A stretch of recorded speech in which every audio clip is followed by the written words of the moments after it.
ایک ہیرا نام کی لڑکی تھی، مولانا کلیم صدیقی کے ذریعے وہ مسلمان ہو گئی۔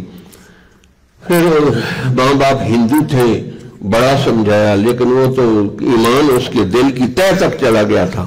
اب وہ باز نہیں آتی تھی، کبھی باپ کو دعوت دے رہی، کبھی ماں کو، لوگ مار رہے ہیں، بے عزت کر رہے ہیں اس کو۔ اپنے ان برہمنوں کے پاس لے کے گئے، پھر کسی اور علاقے میں بڑا اس کو انہوں نے کیا۔ اس نے کہا بس مارنا تو مار دو، میں یہ کلمہ نہیں اب میرے اندر سے نکل سکتا۔ پھر ان کے پنڈتوں نے کہا کہ یہ بہت ہی پاگل اور دیوانی ہو گئی ہے، بس اس کو ختم کر دو۔ تو پھر انہوں نے مشورہ کیا چچا اور باپ نے کہ اس کو ختم کرتے ہیں۔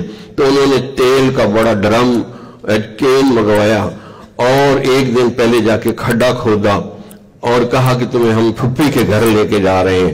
اور جب اس کھڈے کے پاس سے گزرنے لگے تو چچا نے دھکا دیا کہ بیچ میں پھینک دیا گڑے اس کھڈے نے، اور اوپر سے پٹرول ڈال دیا اور اوپر سے اس کو آگ لگا دی۔ وہ کھڑی ہو گئی اس کے اندر، کہا ابا کلمہ پڑھ کے مرنا، بغیر کلمے کا نہ مرنا، ورنہ ہمیشہ کی جہنم میں جاؤ گے۔ او میرے چچا کلمہ پڑھ لینا، او میرے چچا کلمہ پڑھ لینا۔ بس اسی طرح وہ دعوت دیتی دیتی شہید ہو گئی۔ واپس آئے، آخر انسان تھے، ابا کے دل پہ چوٹ لگ گئی، یہ کیا ظلم کر دیا ہم نے۔ اور اس کو سمجھاتے اور کچھ کہتے، بیمار پڑ گیا ابا، اور اس نے اپنے بھائی کو کہا بھئی میں تو یہ جو جس دھرم اور مذہب پہ میری بیٹی ہیرا مری ہے، میں بھی کلمہ پڑھ کے مسلمان ہوں، بلاؤ کسی مولوی کو اور مجھے مسلمانوں کی طرح قبر میں دفن کرنا۔ اب چچا کے اوپر چوٹ لگی، وہ دیکھا تھا اس کو دعوت، دیوانی کو دعوت دیتی ہوئی دیکھا تھا، پھر بھائی بھی مسلمان ہو کے ہے جو مرا۔ اب یہ گاڑی میں جا رہا تھا، اس کی آگ میں دعوت کی وجہ سے جانی دشمنوں کو، قاتلوں کو اللہ نے ہدایت عطا فرما دی۔ کوئی کیسر مولانا حنیف ملتانی کی لگی ہوئی تھی، نابینا عالم تھے، بڑی درد والا بیان کرتے تھے۔ کہا ایک جگہ میں نے اترنا تھا، اس بیان کی خاطر میں آگا چلا گیا، اڈے تک پہنچ گیا، بیان ختم ہوا، نہیں ختم ہوا، پھر اس بس نے کچھ ٹھہر کے آگے جانا تھا، پھر میں ٹکٹ لے کے آگے، حتیٰ کہ جہاں بیان ختم ہوا میں اترا، پھر میرا دل بدلنے لگ گیا کہ یہ میں نے کیا کیا ہے۔ یہ مولانا تو آگ کی بات کر رہے ہیں، جہنم کی بات کر رہے ہیں، فلاں بات کر رہے ہیں۔ کسی طرح حضرت مولانا کلیم صدیقی کے پاس پہنچ گئے، بس حضرت نے دعوت دی، وہ بھی کلمہ پڑھ کے مسلمان ہو گئے۔ پھر اس نے انٹرویو دیا اور یہ سارے حالات بتائے کہ اس ہیرا کی آگ کے اندر دعوت کی وجہ سے ہم دونوں بھائی مسلمان ہو گئے، کہ آگ کے اندر دعوت۔ ہم تو آگ میں نہیں ہیں، ہم تو آسانی میں ہیں، سہولت میں ہیں، مزے میں ہیں۔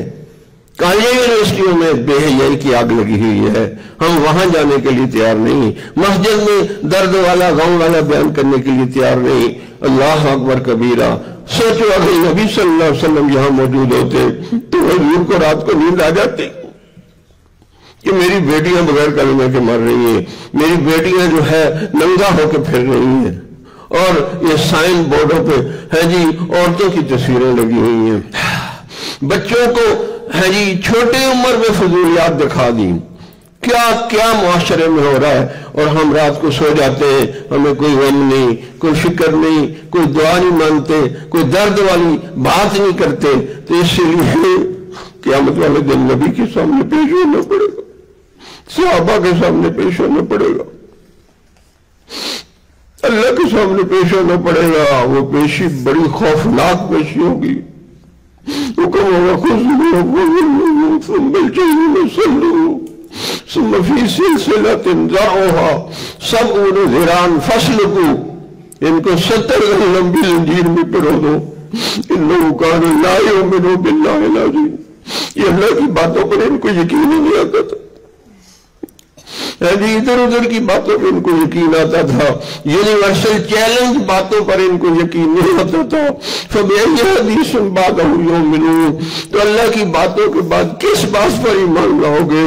تو اسی لیے میرے پیاروں، ہم اس دعوت کو سیکھیں، قرآن کے ذریعے دعوت دینے کو سیکھیں، خصوصاً علماء طلبہ اس آگ کو آگے قرآن کے ذریعے آگے لگائیں، پھر بات بنے گی۔ کس سے مانگے کہاں جائیں، کس سے کہیں